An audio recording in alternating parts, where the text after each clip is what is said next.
Good.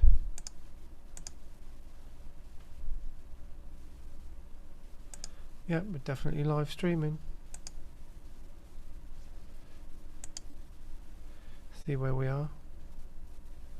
Bit of advertising from Prince. Weird.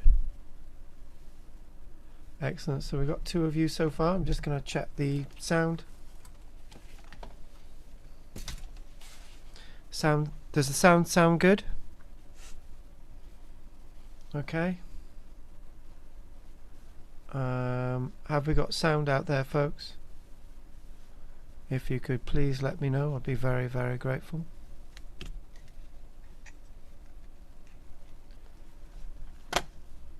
Good. That's looking much better than last week when I was a big blob on the screen. So we've got 3 of you. Well, just keep things building a minute.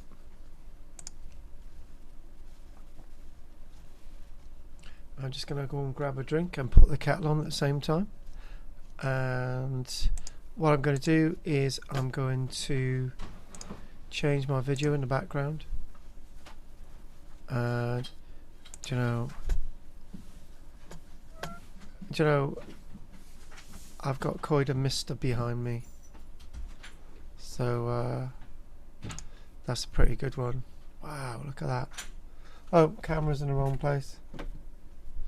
In the middle of Coida Mister, that's good. Excellent, that's really good. I don't know what that is over there. I might sort of bring that in a little bit further. Hang on.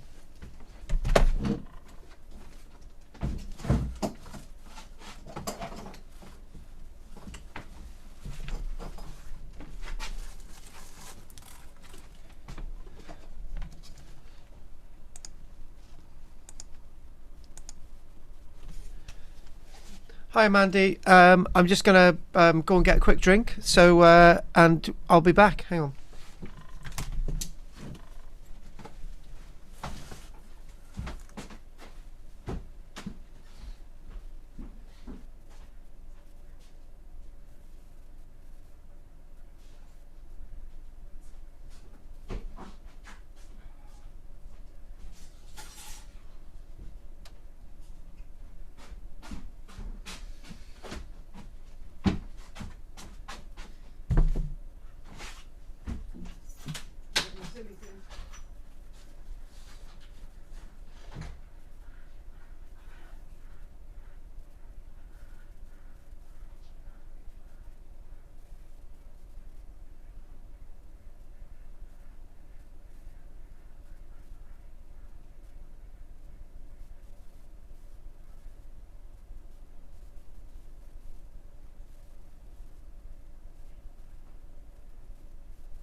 If you could do a cup of tea, that'd be great. In a minute.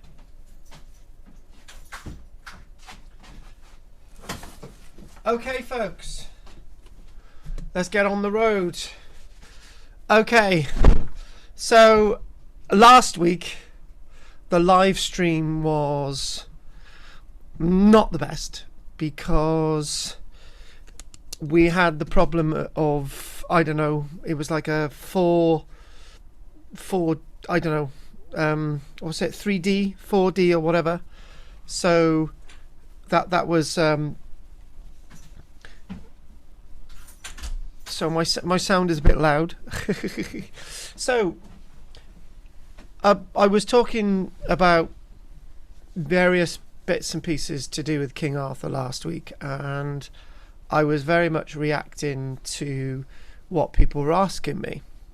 And last week there were lots of questions about Eric Talbot, and it went down the avenue of whether Eric Talbot, in regards to his work at St. Peter's Church, Brynner, whether Eric Talbot was a doctor of archaeology or whether he was a professor of archaeology. I don't think that's relevant, really.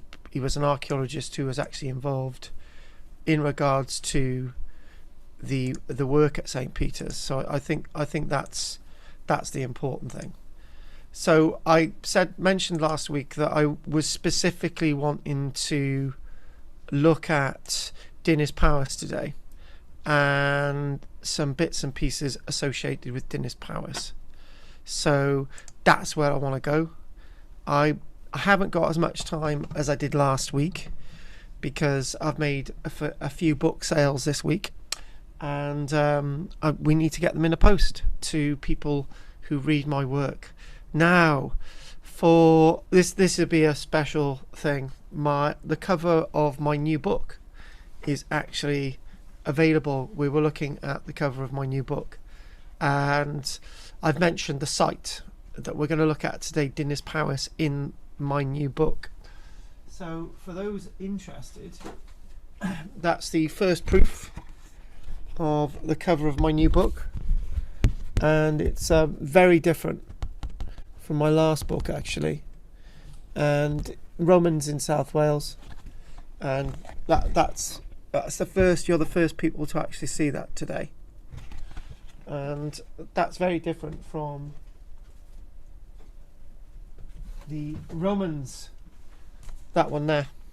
It's very, very different book from Romans in the Vale of Glamorgan. And again, in Romans in the Vale of Glamorgan, I do mention the site Dinas Powys in that.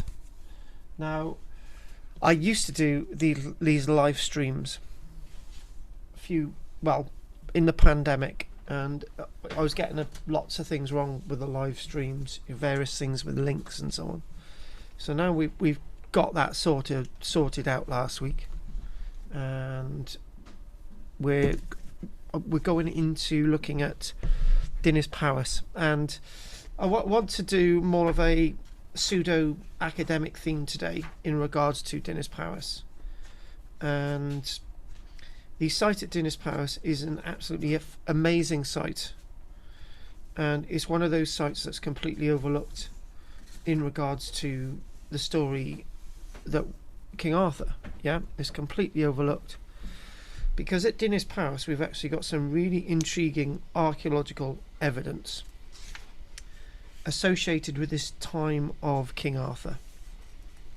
Now, as we all know, those that are watching that are into King Arthur, they would associate the period of King Arthur directly with that time that the Roman world was collapsing, and the post-Roman world. So I've got this wonderful publication here, which is by Leslie Alcock, and it's called Dinas Powys, an Iron Age, Dark Age and Early Medieval Settlement in Glamorgan. And I think you can probably get this still off the internet. There are copies banding around there. It's a really nice sturdy hardback book, and this was published by the university, published on behalf of the Board of Celtic Studies of the University of Wales, and this was published in 1963. So I just want to sort of read a little bit of the introduction from this. But the site that we're looking at behind me now is not actually the site at Dinas Powys. The site that we're looking at behind me, which would be very familiar to the likes of Mandy, this is actually Coed y Muster.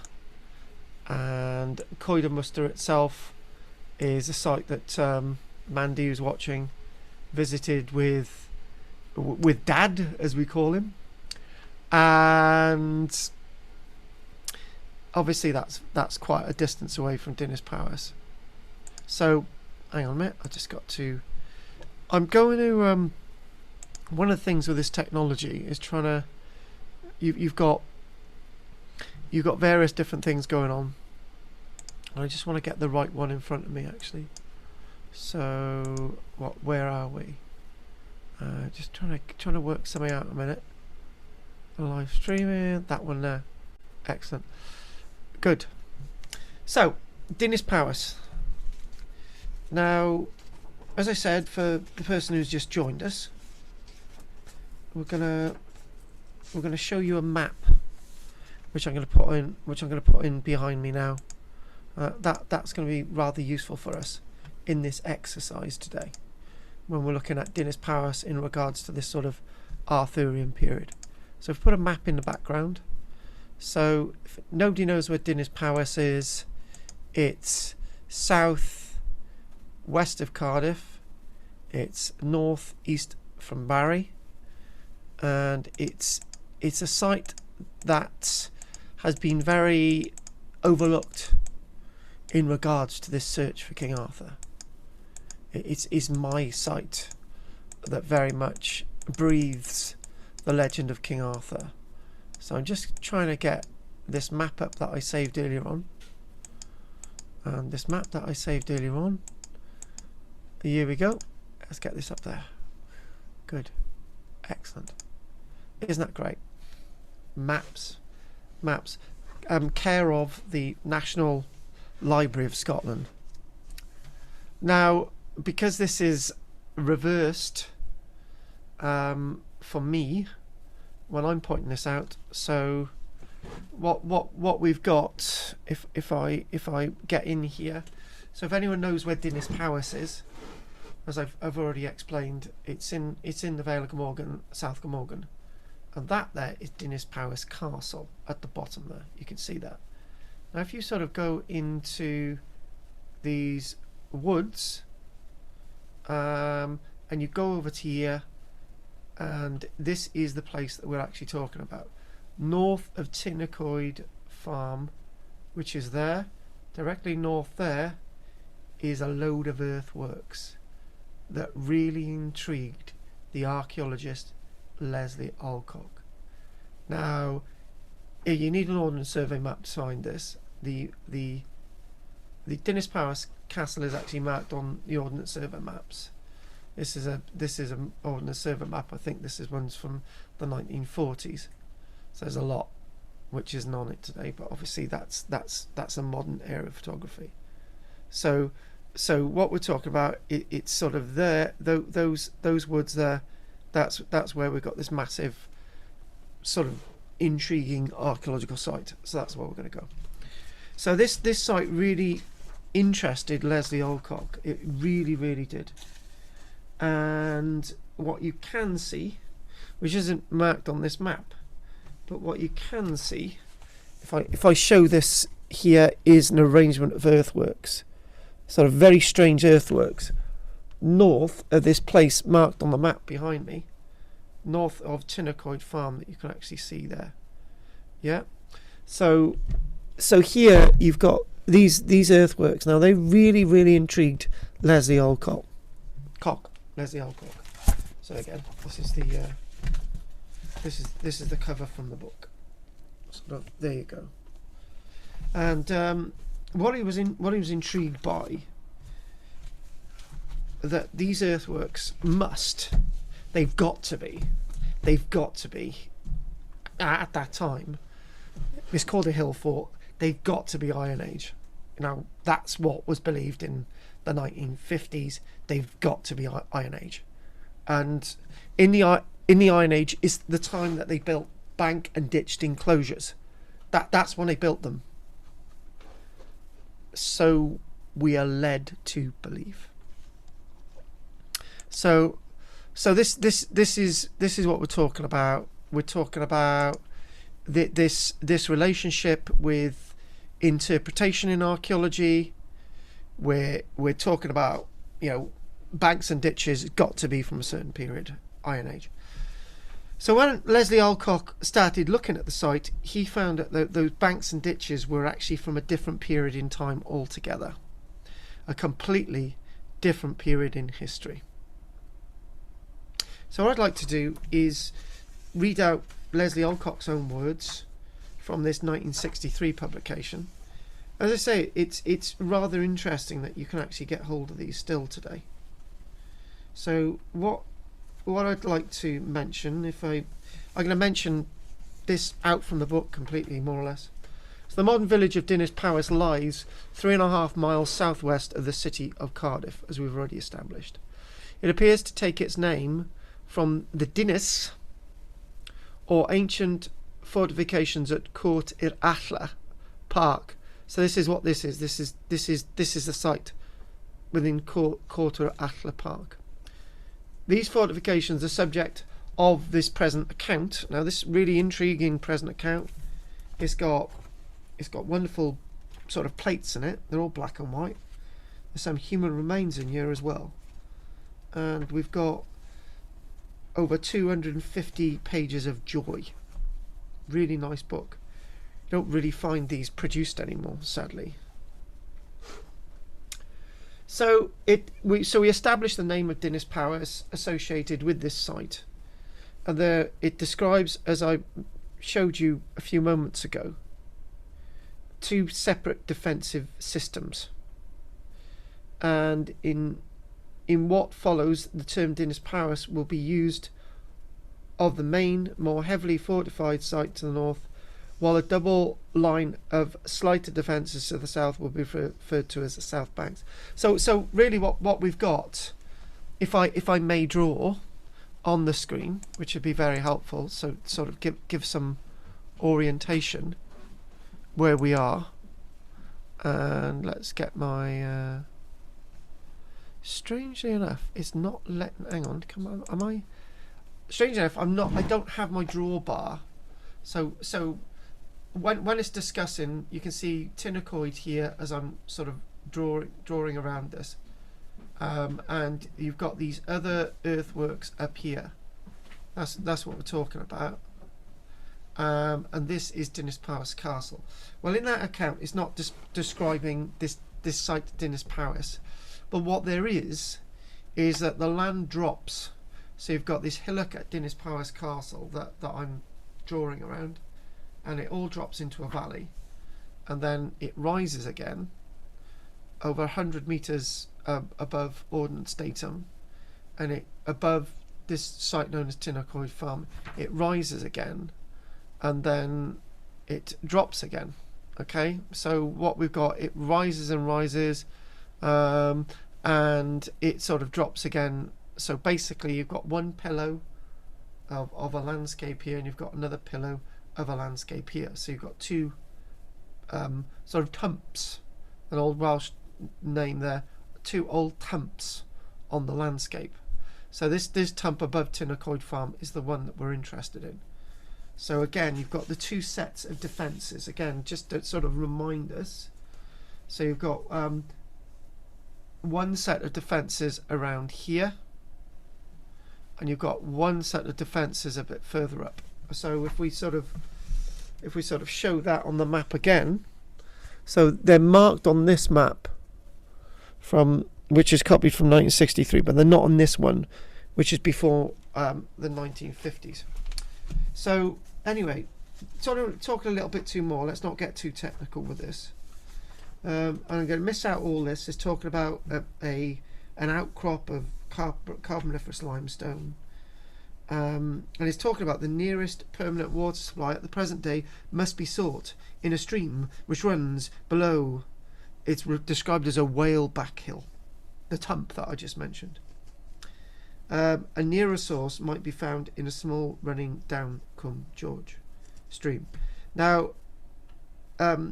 this is not today. It's conceivable that these 2 hillocks here, as the one that we're describing where the defences are, the Iron Age defences above Tintagel Farm, this hillock itself, in the period that we're talking about, around 1,800 years ago, was completely surrounded by water, and in the Iron Age, 2,000 years ago, at high water level, it would have been completely surrounded by water, right? Particularly in the winter months. So obviously in the summer months, you know, the water would have abated and so on. But this landscape would have been inundated, and this would have been accessible from the Bristol Channel all the way into Dinas Powys by the waterways. And even today, Dinas Powys gets extensively flooded, and the flood damage is really, really of note, put it that way, really of great note. So So as it describes, rather interestingly enough, Leslie Alcock mentions that this site, here we go, these are keywords. Leslie Alcock mentions this site at Dinas Powys in his own words, and in its post-Roman heyday, so post-Roman collapse of the Roman Empire, 476, things start to break down from about the 410, 415, 420 across Britain. And then we come into that great period of King Arthur. So this site comes into its own. So sort of the post-Roman heyday, Dinas Powys itself clearly benefited from the proximity of a good harbour, for it enjoyed trading connections with Ireland, with the continent, and even the Mediterranean. So that's great. Now, the amazing thing is that it turned out that all the banks and ditches, well, most of the banks and ditches that he analysed, didn't actually date to the Iron Age. They actually dated to this period that Leslie Alcock's talking about. They actually dated to this post-Roman heyday. The banks and ditches were built after the Iron Age. So, and actually what we do believe is that banks and ditches were probably being constructed earlier into the 300s, and then that leads into what we do see as the 400s, the 500s, where this is a defended site. So this could be classed as a Welsh hill fort built after the Iron Age, right? So that this, and the one thing about what Leslie Alcock does, he disagrees with. Listen to this. So here we go. So it's some interesting stuff here involving Sir Mortimer Wheeler. There is, however, a brief and reasonable accurate mention of the site, a British camp in the woods of Cwm I'r Ala. So this is this site, not the castle site, this site. Provides no further clue to the whereabouts of the fort, save that the village from which the party of explorers started to climb the hill is Dinas Powys, to suggest his name. The site was finally rescued from archaeological oblivion by a certain Sir Mortimer Wheeler. So it was Sir Mortimer Wheeler who first identified this site as being of importance, right? So the point is that this site almost disappeared, and this site was rediscovered by the likes of Sir Mortimer Wheeler, and now he prepared accurate accounts of the banks and ditches, but because they had nothing else to go on, they didn't excavate the site. It automatically became listed as a hill fort. It had to be a hill fort because nobody had excavated it, and obviously we didn't have radiocarbon dating in the 30s and 40s. Yeah, so now Wheeler's hope of exploring this site further dissipated because Sir Mortimer Wheeler went on to greater things. He had been the curator of archaeology at the National Museum of Wales in the 1920s, going into the 1930s, and he moved on to greater things. So he never explored this site at Dinas Powys. However, so Wheeler's hope that further exploration might take place went unfulfilled. But in 1949, a certain Savoury, another expert from the National Museum of Wales, attempted to place the site into a classification system in his list of Welsh hill forts. So it became a Welsh hill fort, a Welsh Iron Age hill fort. Now, so here under the name Cwm Philip, for Cwm George, the site, and I think Cwm Philip, that's quite appropriate then when we've lost Prince Philip in the past couple of days. So I don't know if that's something to do with that, but anyway, the site was classified as a small promontory enclosure and noted as multivalent. So immediately this site became Iron Age. Now this is a really key important point. In archaeology, we've got a habit of classifying everything into boxes. So that building over there's got to be of a certain date because it looks like this. Those humps and bumps have got to be of this date because it looks like this, and so on and so on. And the danger of doing that is that we miss things in archaeology. We miss wonderful gems of evidence in archaeology when you classify things into boxes. And you know, people who study King Arthur, they get very frustrated that everything's put into the same boxes and that nobody explores those boxes. So that's the problem with academia. Now, I do have a master's degree. I am an academic archaeologist, pseudo-academic archaeologist, because I do lots of other things, like these discussions, and I do my ghost walks, I do my lectures, which I lecture 8, 9, 10 days a week. I do my YouTube stuff, I do my book writing, and so on and so on. But so I've got a little bit more of an open mind to thinking like Leslie Alcock in the 1950s, that this site in Dinas Powys is a lot more than an Iron Age site, an Iron Age hill fort. He asked the question, if it's never been excavated, why is it assumed to be an Iron Age hill fort? And his colleague, our friend Savoury, said it's got to be because it looks like every other hill fort. And Alcock said, no, it doesn't. There's something not quite right about this site. So it was over a 2-acre landscape, and it was to be Leslie Alcock's work that he would prove that the site itself has got massive Iron Age, Roman, and post-Roman implications. So this is why we're here, post-Roman implications. So if anyone knows about this site, and the site being excavated from 1953, you know, the big excavations, and as I say, there's lots of stuff in here, cross sections of banks and ditches and sort of buildings. There's a wonderful where it's described that there's a building here that is of that sort of, yeah, they use the words like early Christian period. So, you know, post-Roman, pseudo-Roman, you've got sort of the Christian period, the period of King Arthur, the early medieval period, Dark Age. It's all the same thing, right? The main thing is that attraction that this site really has with the topic that we're actually talking about. There's lots of descriptions in this book about there's glass objects, there's pottery objects, there's even evidence that they're smelting. Actually, there's evidence that they're smelting as well. So there's lots going on at this site, and it's an amazing archaeological resource, Dinas Powys. And you just flick through the pages, and it's just and it mentions burials. Obviously, radiocarbon dating is still relatively new when we're looking at the Dinas Powys site.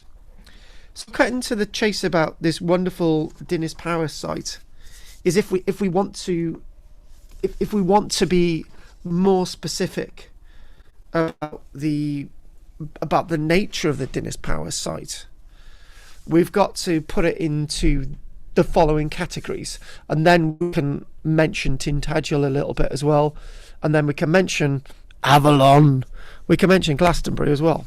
So all these sites have something in common. So the Dinas Powys site, we'll call it a banked and ditched enclosure, or if you want to use the early terms, a hill fort. But when you mention hill fort, you immediately think Iron Age, so we'll call it a banked and ditched enclosure. The site at Dinas Powys has got something I've not mentioned. I've dismissed something to bring you into this full sense. It was actually an Iron Age site initially, but without banks and ditches, because they didn't need ditches, because they had water all around the site. Between Dinas Powys Castle, as it's shown on the map behind me, and Tintagel, that would have been really boggy, and in the winter months, that would have been completely flooded with the access from the streams, the Nant's going into. It's got the word mill race in there as well. So this is all sort of water systems going in. This is the end of the water systems. In the words, this is where the oceans would have lapped up onto the shorelines as far inland as it could possibly go. So in the Iron Age, this site, we know that there's evidence from the Iron Age, but it was an undefended settlement in the Iron Age. It had no hill, didn't have the typical hill fort banks and ditches around it. So it had none of that. So this is really important. So we've got all the Iron Age stuff without the banks and ditches. Yeah. So it was not a stereotypical Iron Age site. It had no banks and ditches around it. We've got my wonderful house witch, Michelle, has brought me a cup of tea. So thank you, Michelle. Go on, Mandy. Say something about Michelle. Mandy says hello, by the way, Michelle. But anyway, so it was an Iron Age site, but without banks and ditches around it. So we know it's an Iron Age site because we've got all that datable material and so on and so on. And then it almost as if by magic, people start to abandon the site when the Roman period starts to hit the shores of Britain.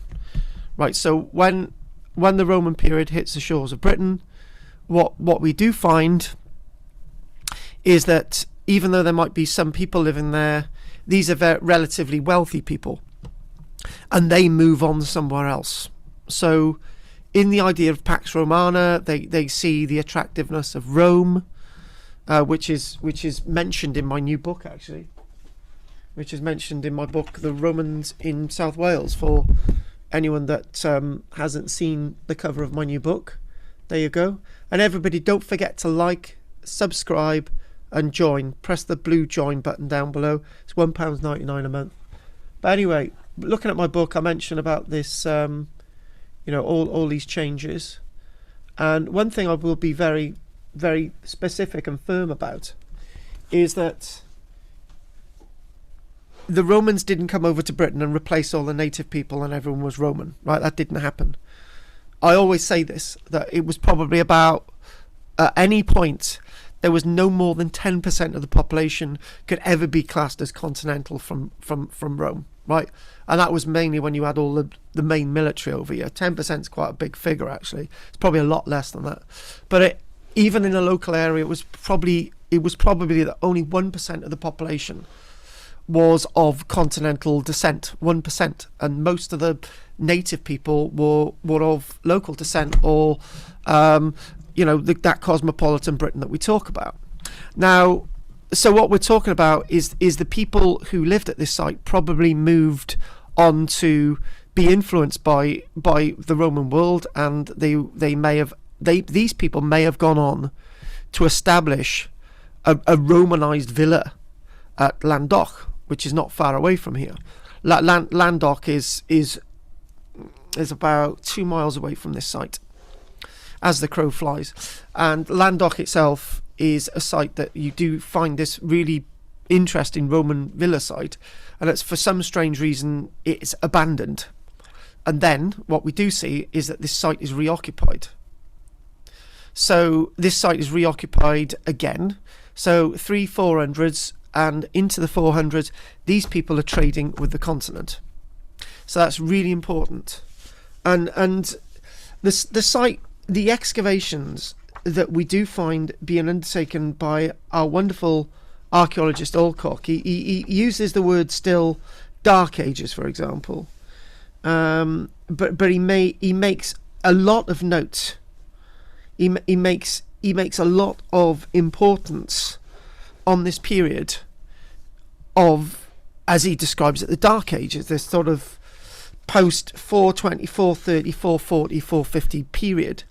And the Dark Ages is this sort of long period where we're starting to learn more about. We're really starting to learn more about the Dark Ages. And I'm looking at this book. It's absolutely massively fascinating. It's hugely fascinating. It's a wonderful, wonderful book. Now, there's something on the cover of the book which is this, right? So we've got that, which is on the front of the book, and this is associated with a stamped bowl, which has got like these little hair type designs in it. So that's exactly from the book itself. And this itself, he mentions some fascinating things. So after you've got over the Roman stuff, right? After you've got over the Roman stuff, you see some really interesting text. Yeah. And that really interesting text links this site quite clearly, not physically, but quite clearly in the period that Tintagel is being occupied yet again, into this sort of late 300s, 400 period. And this links us in with that archaeologist Raleigh Radford, who was that guy who excavated at Tintagel, loads of Arthurian type stuff, and it goes up after a bomb blast, Bristol Museum in 1941. So we lose all that. But this stuff from Dinas Powys we've still got, and it's still for people to actually look at. Oh, Keita's on. Hello from me and Ganka. Hello, Ganka. Oh, and Mona. Why is it everyone saying hello now? But anyway, this is an important point, guys. So we now link Tintagel with Dinas Powys. So it's saying specifically with the period that we're talking about, late 300s, 400s. It's saying that we don't have any localized pottery from the site, but we've got imported pottery. On the other hand, the site yielded a quantity of the so-called post-Roman imported wares. So we've got a massive amount of pottery here at this site that's imported, like the likes of Tintagel. And may I upset Monica and say also Glastonbury. But it's that sort of King Arthur's everywhere thing, which is all there. So this site itself that we're mentioning in regards to Dinas Powys and Tintagel, we've got a lot of these imported pottery, post-Roman imported potteries. And where are they from? Well, we're certainly going to look at that. We really are, because there's a couple of pages here which I'm not going to do them all, but we're going to do a nice little bit. Yeah, we got stuff coming from Syria, for example, come into this site, a bit like what we've got with what we've got with the likes of Dinas Powys. So it's talking about this post-imported pottery. So two things that Raleigh Radford agrees with in regards to Leslie Alcock is that the archaeological evidence tells us that we've got this post-Roman pottery at Tintagel and at Dinas Powys, imported wares. It's likely that most of the pottery is classed as imported wares, because the pottery industry by the 420s, 430s in Britain has collapsed. And if any pottery is being produced, it's being produced as a very poor quality pottery, and is probably highly clay based. It's not fired at a higher temperature, and that's just dissolved into the mud. So we've lost that evidence. So anyway, Monica, hang on a minute. Hold your horses. So reading out. So again, back to this site. On the other hand, the site yielded a quantity of the so-called post-Roman imported wares. These were first recognised in Britain by Raleigh Radford in excavations of the early Celtic monastery. Yep, Tintagel. I don't like the word Celtic. Celtic is an anathema. It's a horrible word. So we'll read the early Christian monastery at Tintagel. So he made the first systematic classification of this pottery, which is also found at Dinas Powys, and suggested a Mediterranean source, as at Dinas Powys, and a post-Roman date. His classification was modified and extended, and it said that this pottery is being imported extensively from the continent into Britain into the late 400s. Now, when it's being and earlier than that as well. So what we've got is Raleigh Radford, and there's another writer known as Thomas, and they're describing similar types of pottery as at Dinas Powys, as at Tintagel. And four types of pottery are as follows, coming from the continent. So we've got fine red bowls and dishes, which are stamped and rouletted. They're created on a wheel. So we've got this pottery that is which is being found at Tintagel, as we're finding at Dinas Powys. And we've got amphora and large storage vessels being found both at Tintagel, Glastonbury, and Dinas Powys. And we've got the grey mortaria, which are grinding bowls, and so on, and coarse kitchenware. So all this is being imported in. The stamp material is being imported in, which is great. Late Roman material coming from the Mediterranean. I need to take a slip. So at this point, if anyone wants to say anything, please do. And you are dead right, Monica, if you're referring to Tintagel associated with a monastery. But let's be more sort of cavalier than this. Most sites at this time would have had a Christian link, connotation. So one of the things I will sweepingly say is that any settlement is going to have some kind of religious site associated with it. You can't say that because you're finding this that all sites are religious. Absolute nonsense. I'm not attacking you there either.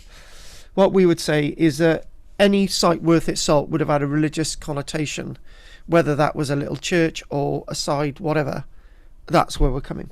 So what we got is we've got some of this pottery is actually coming all the way from, drum roll, massive drum roll, likes of pottery coming from Athens, interesting enough, and from North Africa and the Eastern Mediterranean and so on.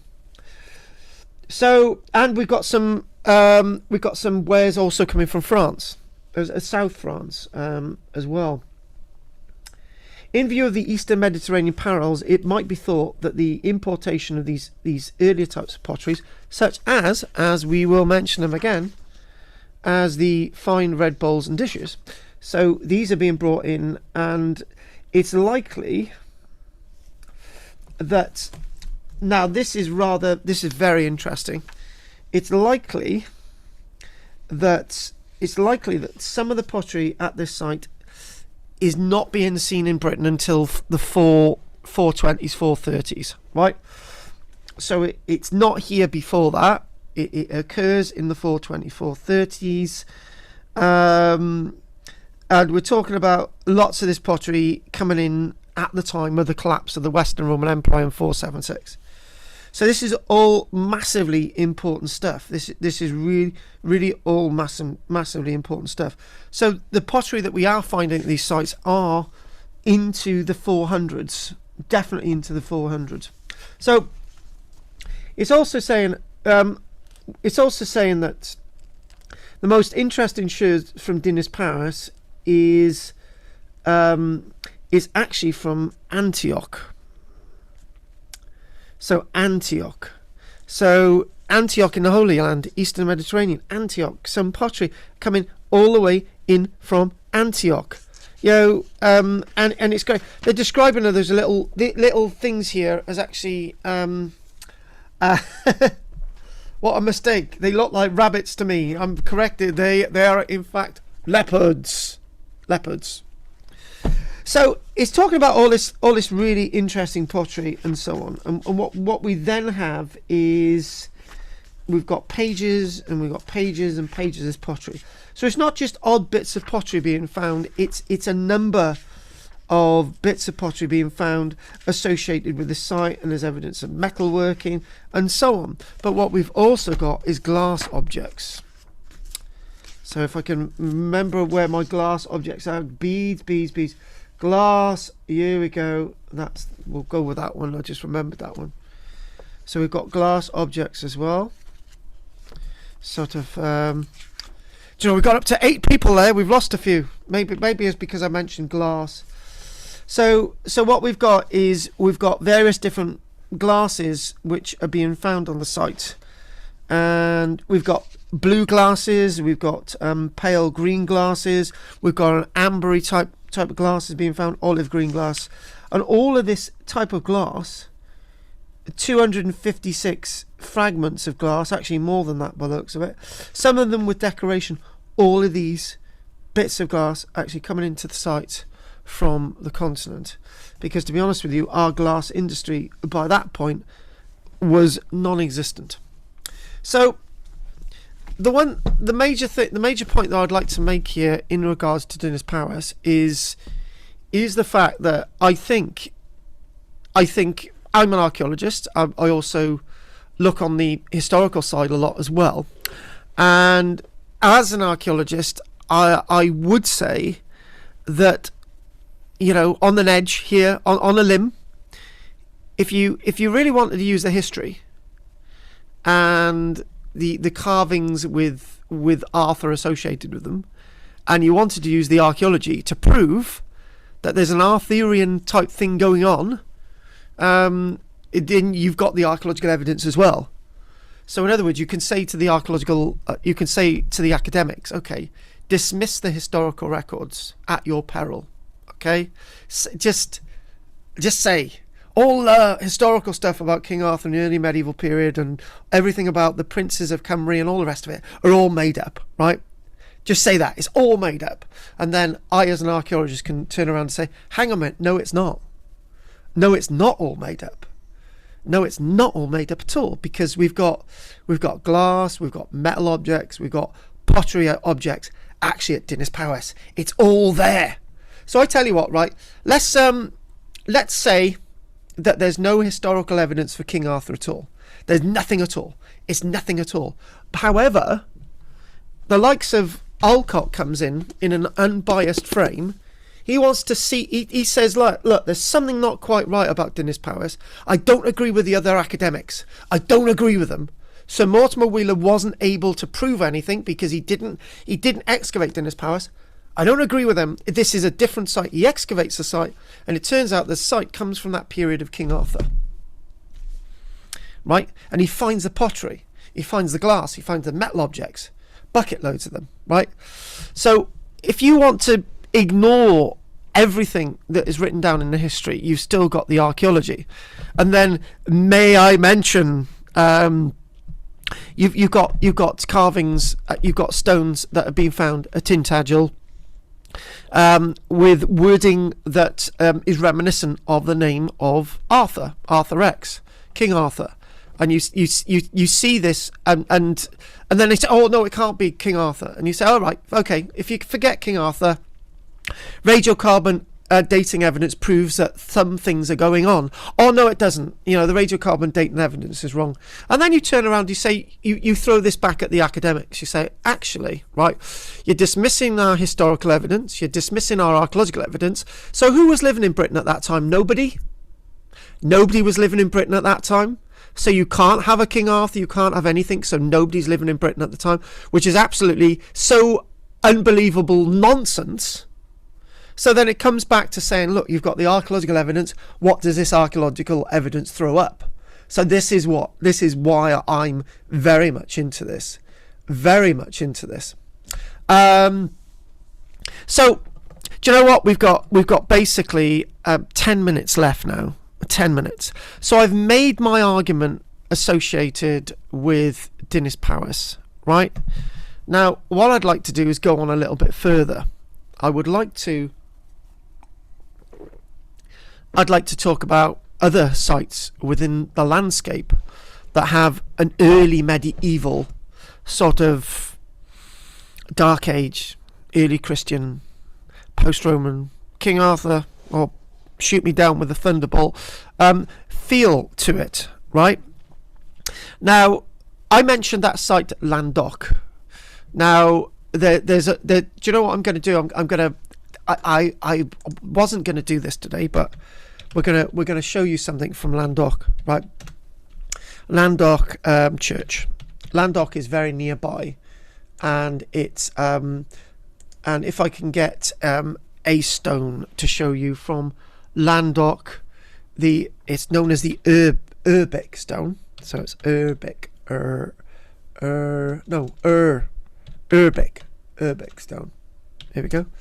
It's known as the Urbic stone, and hopefully I can, oh, there we go. I think I can show this, right? So what we're going to do, we're going to save this one, and we're not going to show you this in full, actually, because I'm going to use a bit of this another day. So what I'm going to do, I'm just going to faff around with my screen, so everybody be a bit patient a minute. I'm going to change my background, and I want to show you this now. The Urbic stone. This is a very interesting and special stone associated with that period that we're talking about, the 400s to the 500s. So where's my image? Let me get my image up here, just a few moments. Sort of, the one good thing about sort of teaching, and I used to teach in classes, and I used to say about, can you remember so and so, and yeah, what does it look like? So I used to have to draw it. So this is great. This is absolutely amazing. This stone, it's something to die for. Now I don't know if my colleague Jessica is watching today, but she will have visited the site that I'm actually showing you now. It's a place known as Landoch, St Docdoy's Church, which is south. No, hang on. It's sort of southeast, as I say, 2 miles away from Dinas Powys. Now, this stone, I absolutely love this stone because there's so much that we can learn from this stone.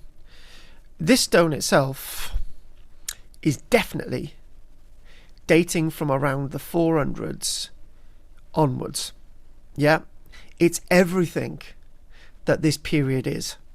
It's real, proper, massive archaeological evidence, and this stone itself is some of the finest carved stone still out there in the open that people can see. And to be honest with you, this is the type of stone I would have actually, made a replica of and put her in a museum, because it's just too delicate to actually allow the environment to erode it, because it's out there in the open. Now, the reason we haven't moved away from Dinas Powys and we haven't disregarded it, but down on the bottom there is some beautiful carvings, right, which I'm gonna show you next week. So I'm gonna bring them to you next week. So we'll do the carvings, and we'll do the it's known as the Urbic stone, okay?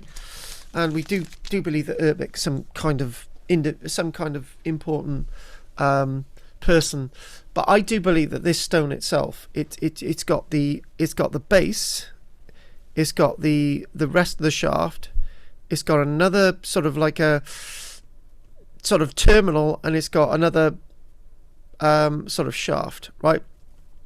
It's been described that this had a wheel cross on it at one stage, right? But I think that this is actually made up of about 4 different monuments. Now, what's happened is that somebody thought, oh, all these little bits of stone, and they put them together and they made that, right? I believe that the bottom part of the stone was probably from the Roman villa, and the carving associated with it was probably associated with the Roman villa site. And all this evidence was moved, all the stonework was moved there, and there were probably a number of different monuments. So the period that we're talking about is from the 400, 500, 600, right? So that period that we're talking about. So what we've got the beautiful knotwork on it. We've got the beautiful carvings of the horses and individuals, carvings of a name in there, Urbic as well, and again, the point is that this is the evidence from the period that we're talking about. So this monument itself is probably made up of 4 different separate monuments, and all the bits have gone elsewhere and they've been buried in the ground and so on and so on, but they've all been put together. And this is, there's another reason for doing this. There's another key reason for doing this, and the key reason for mentioning this is because sometimes in history and archaeology we put things together wrongly, right? And when we put things together wrongly and we tell people this is the way it is, few people get out there and argue. That's the problem with archaeology. Few people argue with the archaeologists, and you've got to argue with the archaeologists, because we do get things wrong. But I'm the first person to say that I've got things wrong over the years. When I'm in a lecture, I can be talking about X, Y, and Z, and and I can turn around to say, actually, I've got that wrong. But one thing I haven't got wrong is this stone. One thing I haven't got wrong is Dinas Powys. But it's the interpretation I could have wrong. That's the really important thing. So as we're really getting to the end today, because I've finished at 9 o'clock, what I'd like to do is next week I want to look at the Urbic stone and look a little bit more about that. So we're not going away from King Arthur. And also the other one I'd like to mention next week is I'd like to look at Coed y Mustard. I'd like to look at the cave at Coed y Mustard. I'd like to look at what's in there and what that's about. So I'd like to do that next week as well. So now, people, this has been up and down for me today. We've had 8 people at any one point in time today. I'd like to mention, if everyone can like and subscribe, and if you want to join, press the blue button. That would be great. So if anyone wants to ask me any questions, please do so now before we finish, and I'd really, really appreciate that. If anyone wants to join our classes, I'm going to put that link up there now, and weebly.com. And if anyone wants to join my classes, press that link and join our classes. You can also become a member of Archaeology Company, and you get actually a publication called the Elisig Pillar, which we send out on a regular basis if anyone wants to get hold of that. So what I'd like to ask is there any questions before I finish today? And next week I will have another announcement about my new book, Romans in South Wales. So I'll be able to tell you more about my new book, Romans in South Wales, next week. And this is the cover itself is produced by the wonderful Michelle, and so you can get hold of that next week. So what I'd like to again, thank you for liking and sharing, and we've had Ganka with us tonight, and when I speak to Ganka and he says hello, it's John, I'm thinking, who the hell is John? Because I know him as Ganka. I know him as Dad. Silly man. Anyway, nice to see you there, John, and Keita and Mandy and Mona. Yeah. So finally, I'm pouring upon you any questions, anything at all, any would like to say.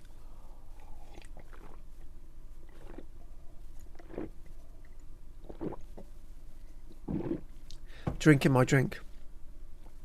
Wow, how old is the stone? Now, really good question there. Do you know what? I think the base of that stone that we'll look at next week, I think the base of the stone is associated with the Roman villa, because the carving on the base is completely different from the shaft, is completely different from the transitional piece, completely different from the top shaft. In fact, there are 4 different carving styles in that stone, 4 different stonemasons, four different periods in time. Even the knotwork in the bottom section looks very different from the knotwork in the second section. So, I believe that the bottom stone itself, the plinth stone, may well date into the 300s, or actually maybe before, and it's been reused. It's been reconstructed as one monument. There's stones. I don't know if any of you have actually been to a place known as Coy Church.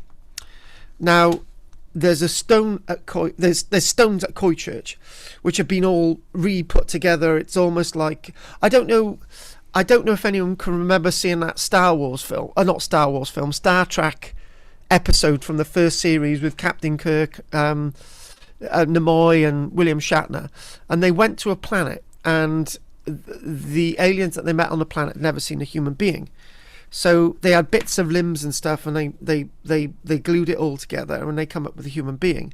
But in fact, they got the reconstruction completely wrong, right? This is what this monument says to me, the Urbic stone. This is what it says to me, and I do believe I've not mentioned this in my new book. I'm not sure. Michelle, have we mentioned the Urbic stone in my new book from the villa? Oh God, I've forgotten something out of my new book. Oh my God, it's oh God, I gotta look that one up. But I'm sure that can go into another edition of my latest book, because I should have, that's going to be something completely different. We'll mention that in another one. And thanks for joining us, Sonny. And so what I'm going to do now, I'm going to say that we're going to be here next week. So it's going to be, I'll mention in there next week. More on the stone at Landdock at 8 p.m. and that's going to be Monday, and the date is what date's that? Monday what date's that going to be? Oh, fiddlesticks, Monday the 19th. So we've got Monday the 19th, so that's going to be April's really coming on, isn't it? So anyone wants to join us next week, I'd be really delighted to see you all. So I'm going to say good night, and thank you everybody. It's been really great having a really nice audience tonight, and again, nice to meet you, Sunny LA. Don't forget to subscribe if you're not a subscriber, and liking and so on. And again, see you again, Mona. Keep up the great work to do with Arthur. Thanks for Sunny and Mandy and Keita and everybody else and Genka. So I'm going to say good night. Thank you very much. So I'm going to say good night and good night. Thank you, Mandy. 2 kisses. Thanks. Wait. That's me done. Goodbye. Thank you.